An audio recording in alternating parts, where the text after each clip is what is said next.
All staff for the U.S. Agency for International Development, also known as USAID, will be placed on leave just 2 days from today. The former head of the agency joins us now. Andrew Natsios served as the USAID administrator in the George W. Bush administration from 2001 to 2006. Andrew, thanks for being here. You have publicly criticized this decision. Tell us about your concerns. Well, number one of our most powerful weapons, humanitarian weapons, in this period of great power competition is our foreign aid program. AID is one of the most respected aid institutions in the world. It's one of the most accountable. It was voted by a nonpartisan group that looks at the management of federal agencies from a purely technical standpoint. It ranked the third highest in the federal government. So these attacks on aid by Musk and his young men who are assisting him are complete nonsense. What they've done is to try to go through all the audits, find something somewhere that they can criticize. AID works in fragile states in the middle of civil wars where people are dying, people are starving to death, there are people in criminal organizations going after us. Some of the programs don't work under those circumstances. But the question is, do most of the programs work?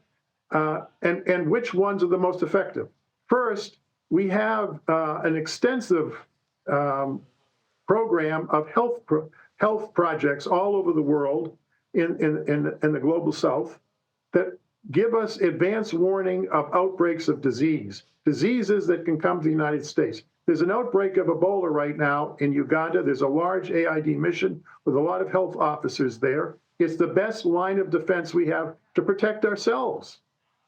There's a global supply chain for medical pharmaceuticals and for vaccines. There's a vaccine now against Ebola, and AID will be at the forefront if it existed. Doesn't exist anymore. They're about to send all of the staff home, shut all emissions down in 80 countries. 2/3 of the aid staff are not in Washington. They're out in the field. And most of them are people from the local country, by the way, who don't work for very high salaries, but who have advanced degrees, who are highly competent, worked for aid for years, know the country, know the language. And they're wonderful examples of American humanitarianism, but most importantly, to protect our interests and the interests of our friends. Okay. We also are one of the leading agencies in the world to deal with agriculture and food security. One of the things we know, the Arab Spring that took place, supposedly the Arab Spring, was actually driven by food price increases.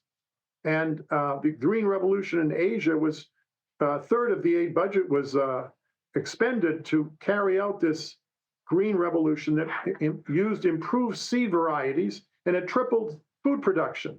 Mm-hmm. This is during the Cold War, the late 60s, early 70s. Well, President Obama, and I strongly supported, as did President Bush, proposed the same thing be done in Africa now, and there's a big program to increase agricultural production in Africa. These programs are in our interest and their interest.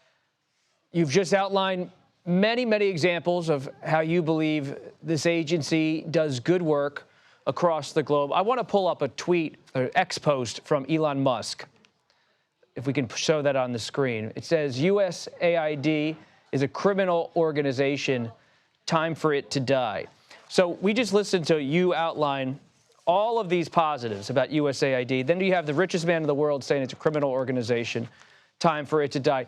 Before reacting just to this statement, help us understand, why is there such antagonism towards USAID beyond Musk on the right? And what's your reaction to how to deal with that? Where does it come from? And beyond just listing the positives, how does USAID and its supportive community actually deal with this razor-sharp criticism from one of the most powerful people in the world? Monk has a company named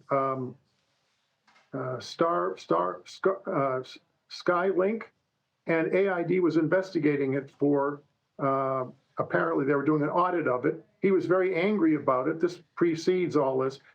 Long before Trump was elected president. And I think some of the animus comes from that. He does not like being investigated. Number two, the administration needs to cut the budget. They won't touch the entitlement programs, which are what's causing the budget deficits that are out of control, that are damaging the economy and the country. This debt that we have, in my view, is the number one crisis facing the country. But he won't cut the entitlement programs because it affects his base. It's easy to cut foreign aid because the people who get the benefit of it directly are people in the global south who don't vote. That's why they did it. And they've also grossly exaggerated how much money. They say it's 80 billion. It's not $80 billion. It's $38 billion. Let's get the statistics right.